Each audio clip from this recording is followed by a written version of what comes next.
and you have been unable to secure the border, you meaning Republicans. You have also been unapologetic about trying to take down Speaker Mike Johnson. Your motion failed last week.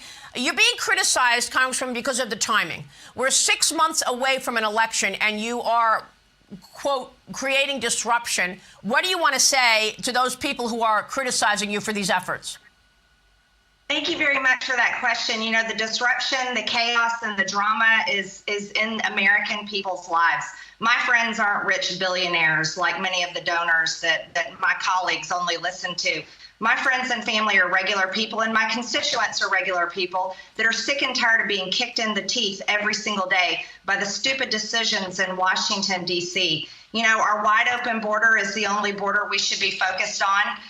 Also, I asked Mike Johnson this week, I said, look, if you'll defund Jack Smith, then I'll reconsider this motion to vacate. And he told Playbook last week, no, he will not defund Jack Smith.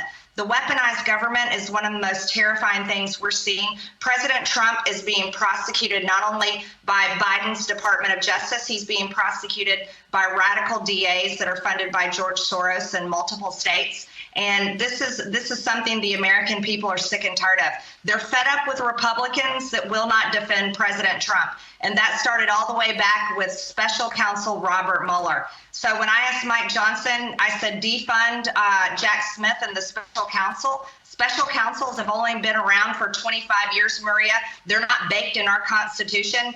And our Republican Party, if we want to own the majority coming in January 2025, we need to prove to the American people that we're worth their vote. And so far right now under Mike Johnson, we haven't proven that.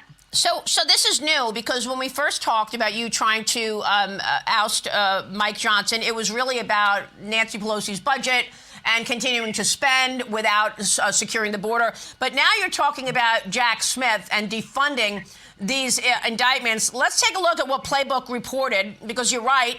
Playbook asked Mike Johnson about this, and Mike Johnson said that's not something you wave a wand and just eliminate the special counsel as a provision. There's a necessity for the function like that, because sometimes, he goes on to say that, let's see, sometimes the Department of Justice, which is an executive branch agency, can't necessarily, without a conflict of interest, investigate or prosecute the president, who's their boss, or their family. And he writes, he says, we followed up.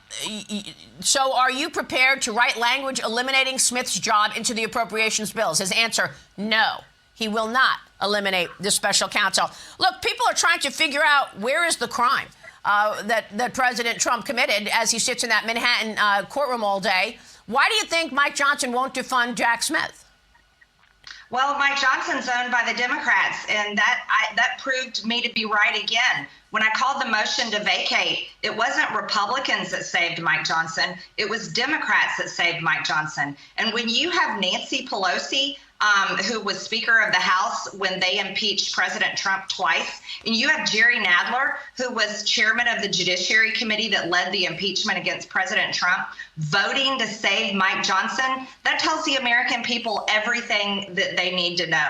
Mike Johnson is owned by the Democrats and refuses to protect President Trump, even though he runs down to Mar-a-Lago every chance he gets and hugs him as tightly as possible. Well, look, we all know how the Democrats see this. Hakeem Jeffries, the minority leader in the House, was on 60 Minutes last Sunday, and here's what he said. Let's roll it.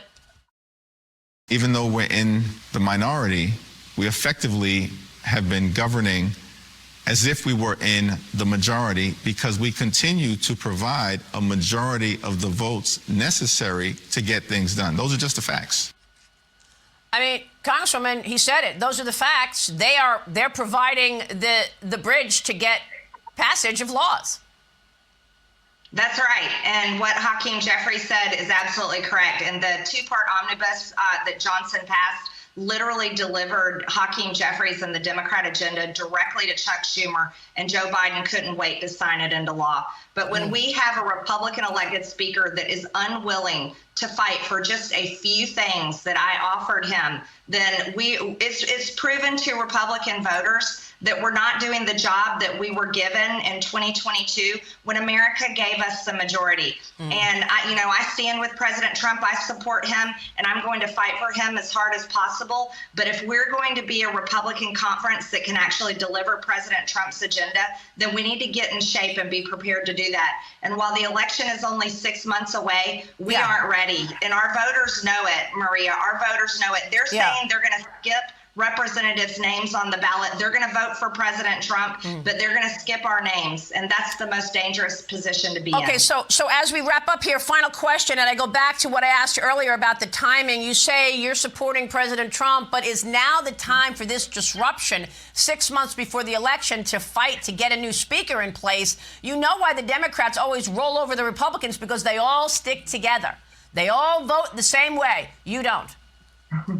Well, actually, this time the Democrats and the Republicans stuck together and exposed the uniparty like it's never been seen before. You know, and I just spoke with President Trump yesterday about this. And while he says now is not the time, I'm going to be listening to him. But he also said, and he said it in his statement publicly, that it may happen, that the time may come. So even though if I wanted to do it again this week, the Democrats have already stepped in and saved Johnson. But again, I'll reiterate this, Maria, and the most important thing everyone needs to know is the people want a Republican Party that will fight.